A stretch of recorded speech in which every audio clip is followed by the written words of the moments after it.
주 사랑이 나를 숨쉬게 해. 세상 그 어떤 어려움 속에도 주 은혜로 나를 돌보시며 세상 끝날까지 지켜주시네. 시편 118편 22절부터 29절 한 절씩 나누어서 읽겠습니다.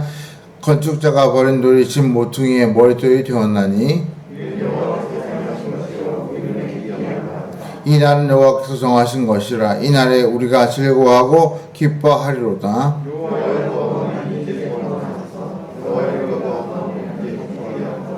여호와의 이름으로 오는 자가 복이 있으며 우리가 여호와의 집에서 너희를 축복하였도다.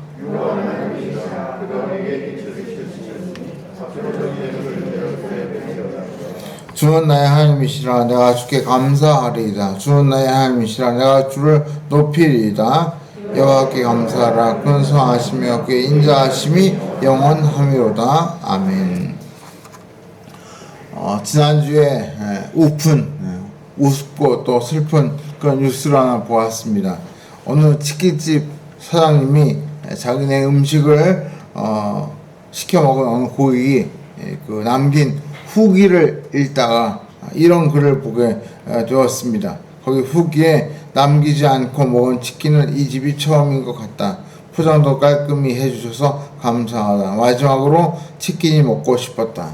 근데 이 사장님이 이 후기를 읽다가 마지막으로 라는 말이 갑자기 가슴에 걸렸습니다. 불길한 생각이 든 것이죠. 그래서 급히 경찰에 신고를 했다고 합니다. 혹시라도 그 주문한 고객이 죽기 전에 마지막으로 이 치킨을 시켜 먹고 죽으려고 한 것은 아닌가, 이 후기를 쓴 것이 아닌가, 이런 불길한 생각이 들어서 신고를 했다고 합니다. 경찰이 가서 확인해 보았더니 그 치킨을 주문한 고객이 오늘부터 다이어트를 하기 위해서 마지막으로 치킨을 시켜 먹었다. 그래서 이런 후기를 썼다는 말을 듣고 사장님도 또 경찰도 고객도 빵 터졌다는 그런 뉴스였습니다.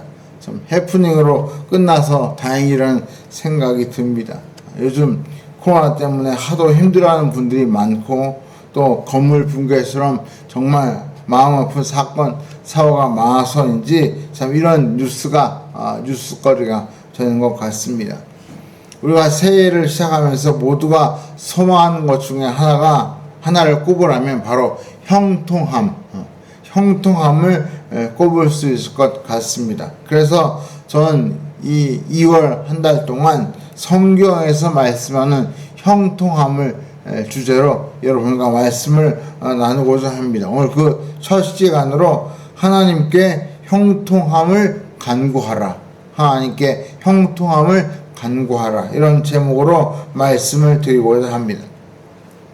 성경에 보시면 형통이라는 단어가 약 70회 정도 등장합니다. 제가 그 한 70회 정도 등장하는 성경 말씀들을 쭉 살펴보면서 그 말씀이 가지고 있는 교훈과 또 그 말씀에 얽힌 사건들을 쭉 정리하면서 2월 한 달 동안 그 형통함에 대해서 여러분과 말씀을 살펴보려고 합니다. 오늘 우리가 읽은 시편 118편은 일명 할렐 시편 이렇게 부르는 내용 속에 포함되어 있습니다. 시편을 이렇게 분석할 때 여러 부분을 묶어서 시편을 분석하는데 특별히 시편 113편부터 118편까지를 하나로 묶어서 학자들이 할렐 시편 이렇게 이름을 붙이고 있습니다. 할렐이라는 말은 히브리어로 찬양이라는 뜻입니다. 그래서 우리가 자주 사용하는 할렐루야 할 때 그 할렐이 바로 찬양입니다.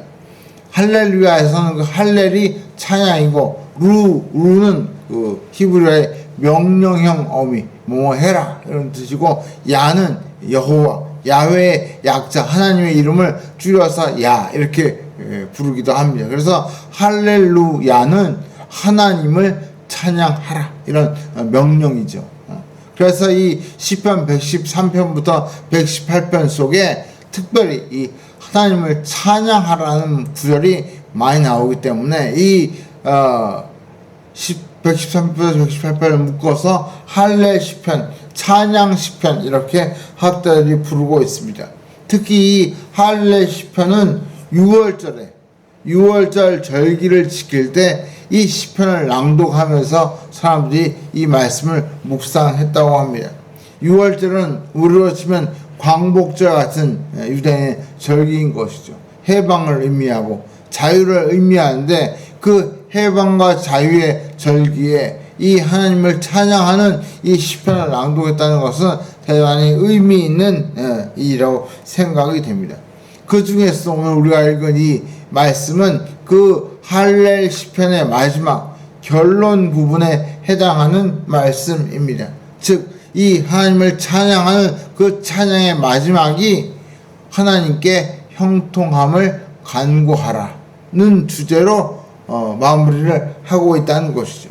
그래서 오늘 이 말씀을 우리의 마음에 새기기를 원하는 마음으로 이 말씀 속에 나와 있는 이 형통함에 초점을 맞추어서 함께 말씀을 살펴보고자 합니다. 특별히 오늘 우리가 마음속에 기억할 구절이 바로 있습니다. 25절 말씀. 우리 같이 한번 아까 읽었지만 우리 25절 같이 한번 다시 읽어볼까요? 시작. 여호와여 구하옵나니 이제 구하소서. 여호와여 우리를 구하옵나니 이제 형통하게 하소서. 할례 시편, 찬양 시편의 마지막 결론 부분에서 이 시를 지은 다윗이 뭐라고 간구합니까? 여호와여 우리가 구하옵나니 이제 형통하게 하옵소서. 저는 이 간구가 우리의 간구 중에 하나가 되기를 소원합니다. 하나님, 이제는 우리를 좀 형통하게 해 주십시오. 이런 간구가 저절로 마음 깊은 곳에서 우러나오게 됩니다. 하나님, 이제는 우리를 좀 형통하게 해 주십시오. 오늘 그래서 이 말씀이 저와 여러분에게 기도의 제목이 되고 단순히 기도로 끝나는 것이 아니라 우리의 삶에 이런 놀라운 형통함의 축복이 있기를 원합니다. 여기서 형통하다는 말이 히브리어로 찰라흐라는 말인데요. 그 뜻을 풀이한 것을 보면 형통하다 그런 뜻도 있지만 전진하다, 앞으로 나아간다, 또 번영하다, 그리고 성공으로 인도하다, 그런 뜻이 그 뜻 속에 있습니다. 그래서 우리말의 이 형통을 한자어로 보니까 형통할 형의 통할 통, 한마디로 만사가 뜻대로 다 통한다, 뜻대로 다 열린다, 그런 뜻입니다. 그런 의미에서 히브리어 찰라흐를 형통하다는 말로 우리 성경에 표현한 것 대단히 참 좋은 번역이라는 생각이 듭니다. 정말 이 단어의 의미대로 올해 하나님께서 우리 모두를 참 성공의 길로 인도하시고 이왕이면 후퇴하거나 퇴보하지 않고 전진하게 하시고 더 나아가 우리의 하는 길을 활짝 열어주시기를 정말로 간절히 소원하고 기도하게 되는 것입니다. 그런 의미에서 오늘 우리가 이 말씀 속에서 기억해야 할 중요한 몇 가지 교훈이 있습니다. 무엇보다 우리가 첫 번째로 이 말씀을 통해 배워야 할 중요한 교훈은 하나님께 형통함을 간구해야 한다는 것입니다. 너무나 당연한 이야기처럼 들리지만 하나님께 형통함을 간구하라는 것입니다. 간구. 형통함이 가만히 있어도 저절로 주어지는 것이 아니라는 뜻입니다. 그냥 가만히 있어도 그냥 저절로 알아서 하나님이 우리에게 형통함을 주시지 않는다는 것이죠.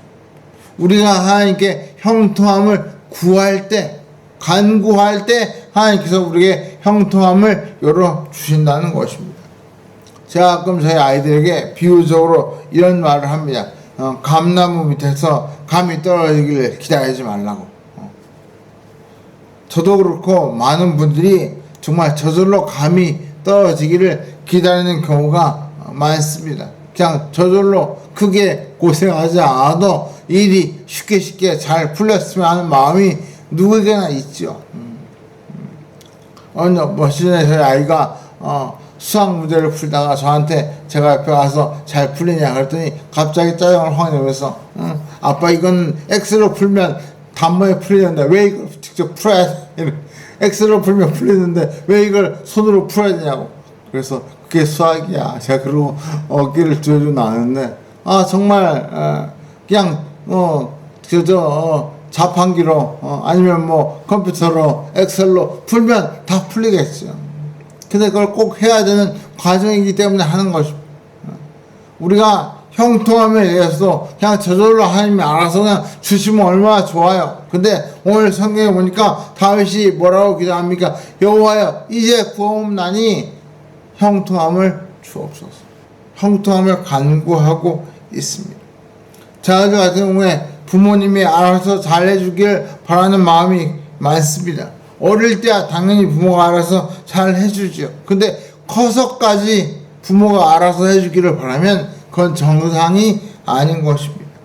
적어도 성인이 되면 스스로 알아서 자기 할 일을 찾아야 그게 진짜 성인인 것이죠.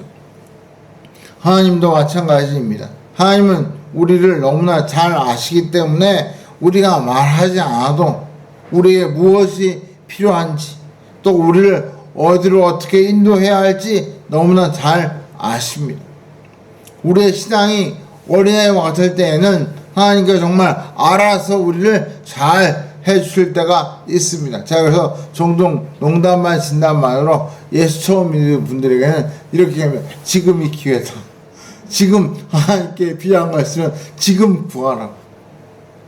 신앙적으로 영적으로 신앙이 어릴 때는 그냥 이게 뭐 정말 옳은 걸 틀린 걸 잘 몰라도 하나님께 그냥 믿음으로 구하면 하나님이 막 너무 기대 이상으로 잘 응답해 줄 때가 많습니다. 그런데 점점 신앙의 세월이 흐르고 영적으로 성장하고 성숙하면 웬만해서 하나님이 그렇게 쉽게 빨리 잘 안 들어주세요. 오히려 기도할 때마다 네가 한번 해봐라. 내가 뒤에서 너를 지켜보고 있으니 네가 한번 해봐라. 오히려 그렇게 우리에게 말씀할 때가 더 많은 것이죠. 어린아이 같을 때는 그냥 하나님이 다 알아서 미리미리 해결해 주시지만 성장한 이후에는 오히려 하나님이 우리 뒤에서 우리를 지켜보시고 우리가 스스로 길을 개척해 나가기를 원하십니다. 그런 의미에서 우리가 영적으로 장성하여 스스로 하나님이 기뻐하시는 일을 하고 하나님이 기뻐하시는 삶을 살기를 바라시는 그 하나님이시기 때문에 우리가 적어도 필요할 때 적절한 순간에 하나님께 도움을 요청해야 되는 것이고 그런 의미에서 지금 하나님의 형통함이 제게 필요합니다. 간구해야 하나님께서 그 모습을 보시고 그 형통함의 복을 주시는 것이죠. 그래야 우리가 형통함이 나의 노력으로 나의 수고로 오는 것이 아니라 하나님의 축복으로 오는 것이구나. 그걸 깨닫게 되고 더 하나님을 의지하고 사랑하게 되는 것입니다. 그런 의미에서 하나님 우리에게 얼마든지 형통함을 주실 수 있지만 우리에게 기대하시는 것은 형통함을 간구하기를 기대하신다. 그 의미에서 여러분 올해 기도하실 때마다 그 기도 제목 가운데 하나님 저에게 우리 가정에 우리 사업에 우리 생업에 형통함을 주옵소서. 그 기도가 하나의 제목이 되어야 할 줄 믿습니다. 또 하나 우리가 이 말씀에서 주목할 것은 바로 26절과 27절에 나옵니다. 우리 한번 같이 26절 7절 같이 읽어볼까요? 시작. 여호와의 이름으로 오는 자가 복이 있으며 우리가 여호와의 집에서 너희를 축복하였도다. 여호와는 하나님이시라. 그가 우리에게 빛을 주셨으니 밧줄로 절기 제물을 제단불에 맬지어다. 여기서 여호와의 집은 성전을 가리키고 제단은 성전에서 하나님께 제사를 드릴 때 제물을 바치던 장소를 가리킵니다. 근데 뭐라고 말씀하십니까? 여호와의 집에서 너희를 축복하였다. 그리고 절기 제물을 제단불에 밧줄로 맬지어다. 이 두 구절을 이어서 생각하면 하나님께 예배하는 성전에서 하나님 우리를 축복하시기를 원하시고 또 그런 그 성전에서 마치 그 재물을 제한불에 매는 것처럼 우리가 영적으로 성전에 하나님의 전에 매어 있는 그런 삶을 살 때 하나님께서 우리를 축복해 주신다. 그런 의미가 이 말씀 속에 포함되어 있습니다. 물론 어떤 이 밧줄로 재물을 제단불에 맨다는 이 구절을 6월절 그 절기 때 백성들이 그 제단을 중심으로 그 제단에 종려나무를 비롯한 꽃다발과 각종 그 장식품들을 그 제단에 이렇게 장식했던 모습을 그리고 그 장식품을 중심으로 그 제단을 중심으로 마치 우리가 관광 수월래나 이렇게 하듯이 정말 제단을 중심으로 춤을 추던 그 모습을 이 구절이 표현한다 이렇게 해석하기도 하지만 어쨌든 이 백성들이 성전과 제단을 중심으로 하나님을 찬양하고 또 하나님께 매어 있는 그런 삶을 살 때 하나님께서 그런 백성들을 축복해 주셨다는 것입니다. 이것은 우리에게도 대단히 중요한 교훈이 됩니다. 우리의 신앙생활이 자신이 섬기는 교회와 예배를 중심으로 이루어져야 한다 하는 것을 보여줍니다. 간혹 어떤 성도님들은 좋은 설교를 찾아서 정말 유목민처럼 이 교회 저 교회를 순례하는 그런 경우들이 있습니다. 저도 한때 사역을 잠깐 쉴 때가 있었는데 정말 그때 이것이 기회다 싶어가지고 대한민국의 유명한 교회들, 주로 서울에 있는 유명한 교회들을 찾아서 주일날 순례하듯이 그렇게 가서 설교를 들었던 기억이 있습니다. 게다가 지금은 코로나 상황이라 영상 예배가 활성화되다 보니까 정말 마음만 먹으면 대한민국뿐 아니라 전 세계에서 설교 잘하는 좋은 목사님들의 영상을 얼마든지 우리가 듣고 볼 수 있는 그런 시대가 되었습니다. 전 그렇게 찾아서 그 좋은 설교를 듣는 것은 정말 잘하는 일, 좋은 일이라고 생각합니다. 시간이 되고 기회가 돼서 그렇게 할 수만 있다면 이것은 참 큰 유익인 것이죠. 그런데 그런 신앙생활에 중심점이 필요한 중심점. 마치 시계의 바늘들이 360도로 마음껏 돌지만 한쪽 끝이 중심에 붙어 있듯이 우리의 신앙생활도 자유롭게 마음껏 날개를 펼쳐 좋지만 항상 섬기는 교회와 예배를 중심으로 이루어지는 것이 바람직하다. 그 말씀입니다. 제가 어느 게 목사님의 설교를 보다가 이런 글을 읽었습니다. 주일학교 교사인 한 신실한 대학생이 그 교회에 다니고 있었습니다. 그가 졸업을 앞두고 어느 날 목사님께 와서 이렇게 말했습니다. 목사님, 졸업 준비가 바빠서 올해만 교사와 성가대를 좀 쉬게 해주십시오. 대학생이 그렇게 부탁을 했어요. 그때 목사님이 그 사정을 들어주어서 교사와 성가대의 메인 줄을 풀어줬습니다. 그래, 올해만 좀 쉬어라. 그 청년은 주일마다 간단히 예배만 드리고 집으로 갔습니다. 얼마 후에는 뒷자리에 앉았고 다시 얼마 후에는 예배 때 자주 졸았고 다시 얼마 후에는 보이지 않게 되었다는 것입니다. 고삐 풀린 망아지처럼 세상 쪽으로 점점 나아가는 것이죠. 토요일이면 친구들과 만나서 밤도록 놀고 술을 마시고 그래서 주일 아침에 일어나지 못해서 예배를 오지 못하는 날이 많았습니다. 그런데 어느 날 그 지역에 있는 대형 나이트클럽에서 화재가 발생해서 많은 젊은이들이 다치고 죽는 일이 벌어졌습니다. 그때 이 목사님에게 전화가 한 통 걸려왔습니다. 시선 파악이 안 되는 어떤 사람이 있는데 시신이 있는데 목에 걸려있는 메달에 목사님 교회 이름이 적혀 있어서 전화했다고 하는 그런 연락이었습니다. 그 메달은 주일학교 교사로 5년 동안 충성스럽게 봉사한 분에게 주는 일종의 근속 메달이었습니다. 목사님이 급히 달려와서 보니까 얼굴은 화상으로 알 수 없었지만 그 메달을 보는 순간 곧바로 그 청년임을 알게 되었습니다. 그때 목사님은 한동안 그 시신을 부둥켜 안고 교회의 메인줄을 풀어준 것을 후회하며 통곡했다는 그런 글을 제가 어느 설교에서 읽게 되었습니다. 사실 교회 봉사에 매이면 부담도 되고 힘들고 속상한 일도 있습니다. 하지만 그만큼 신앙이 성장하고 성숙해지기도 합니다. 봉사로 인한 손해보다 하나님 주시는 축복이 더 큰 줄로 믿습니다. 오늘 이 시인은 여호와의 집에서 축복을 받았다고 간증하고 있습니다. 여호와의 집에서. 저는 여러분에게 교회 와서 사십시오 그렇게 말씀드리고 싶지 않습니다. 교회 일만 하십시오 저는 그렇게 요구하고 싶지도 않습니다. 그러나 적어도 자신이 섬기는 교회를 소중히 여기고 무엇보다 그 교회를 통해 드리는 예배를 전심으로 드릴 때 하나님께서 그 사람, 그 성도를 축복하시는 줄 믿습니다.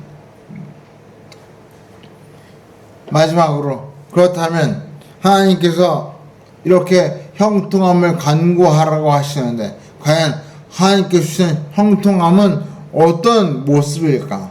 하나님 주시는 형통함은 어떻게 이루어지는 것일까? 이런 궁금증이 생깁니다. 하나님이 주시는 형통함의 대표적인 사례가 22절과 23절에 나옵니다. 우리 한번 같이 읽어볼까요? 22절, 23절 같이 한번 읽어볼까요? 시작. 건축자가 버린 돌이 집 모퉁이에 머리돌이 되었나니 이는 여호와께서 행하신 것이요 우리 눈에 기이한 바로다. 건물을 지을 때 필요 없다고 버린 돌이 건축하는 과정에서 어느 순간 그 건물의 모든 중력을 받아서 지탱하는 머릿돌이 되었다 그 말입니다. 그 건물의 중심점이 되었다는 것이죠.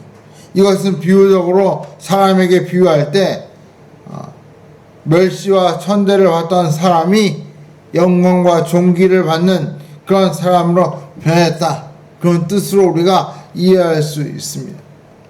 하나님을 믿는 신앙 때문에 한때 버린 돌처럼 그렇게 멸시와 천대를 받았던 사람이 오히려 그 신앙을 통해서 머릿돌처럼 존귀와 영광을 받는 사람이 되었다 그런 뜻으로 우리가 이해할 수 있는 것이죠. 하나님 믿는 신앙 때문에 이렇게 버린 돌에서 머릿돌이 된 분들의 사례를 열거하자면 아마 끝이 없을 것 같습니다. 제가 유튜브를 통해 즐겨보는 영상 중에 CBS 새롭게 하소서라는 방송이 있습니다. 거기 보시면 정말 하나님이 버린 돌을 머릿돌로 쓰시는구나 그런 간증의 주인공들이 그 간증 프로에 많이 등장합니다. 제가 이번 설 연휴에도 그 간증 프로그램 중에서 한 분을 보았는데 요즘 주식 투자로 아주 가장 핫한 인물이 된 메리츠 자산 운영의 존 리 대표이사가 나와서 간증하는 걸 제가 보았습니다. 저는 이분도 크리스찬이구나 이런 생각을 하면서 그 간증을 보았는데 그분이 그 간증을 시작하면서 그런 이야기를 제일 먼저 하는 거예요. 자기 삶에 보이지 않는 하나님의 손이 있었다. 우리가 볼 땐 정말 엄청난 액수의 자산을 운용하는 대한민국 젊은이들이 제일 부러워하고 그분한테 사회자도 새 종목만 찍어달라고 농담 그렇게 얘기할 정도로 정말 이 돈 버는데 귀재인 그 사람도 자기의 삶을 돌아보니까 하나님의 보이지 않는 손이 자기를 여기까지 인도해 주셨다. 이런 간증하는 걸 제가 들었습니다. 사랑하는 성도 여러분, 이처럼 하나님은 버린 돌도 얼마든지 머릿돌로 만드시는 분입니다. 그래서 이 구절은 특별히 여러분 어디에 이 구절이 있었는지 기억하십니까? 시약 성경에서 예수님을 표현할 때 바로 이 구절이 인용되고 있습니다. 예수님을 가리켜 받은 돌이었는데 하나님께서 예수님을 머릿돌로 삼으셨다. 마태복음, 마가복음, 누가복음에 동일하게 이 구절이 등장하고 있는 것입니다. 그래서 오늘 이 시인은 이 말씀을 하면서 이 소절에 여호와께서 행하신 것이 우리 눈에 기이할 정도, 정말 기이할 정도로 놀라운 일이라고 고백하고 있습니다. 이것이 바로 하나님 주신 형통함의 대표적인 모습인 것이죠. 우리가 형통함을 강구할 충분한 이유가 되는 줄 믿습니다. 사랑하는 성도 여러분, 말씀을 맺겠습니다. 하나님은 우리를 형통하게 하시는 분입니다. 그러나 하나님은 형통함을 그냥 거저 주시지 않습니다. 오히려 우리가 하나님께 형통함을 간구하기를 기대하시고, 또 우리가 형통함을 간구할 때 기뻐하시면서 우리에게 그 형통함을 축복으로 주셔야 믿습니다. 저는 올해 우리 모두 하나님의 형통함을 간구함으로 정말 놀라운 기이한 그런 역사를 체험하는 주인공이 되시기를 주님의 이름으로 간절히 축원합니다. 그래서 2022년이 참 지난 2년 동안에 그 코로나의 아픔을 우리가 다 씻어내고 참 하나님 주신 형통함을 체험하는 그런 복된 해가 되고, 또 그래서 우리 모두의 삶에 놀라운 역사, 기이한 일이 일어나는 그런 역사가 있기를 주의 이름으로 간절히 축원합니다. 우리 한번 같이 기도하겠습니다. 오늘 주신 이 말씀을 생각하시면서 하나님 우리를 잘 아시고 어련히 우리를 알아서 잘 해주시겠지만, 그러나 우리가 형통함을 간구할 때 우리의 간구를 들으시고 우리의 그 기도에 응답하시는 믿습니다. 우리 한번 같이 이 말씀 생각하시면서 함께 기도하겠습니다. 하나님 말씀 보시니 감사합니다. 아멘. 여호와의 성령의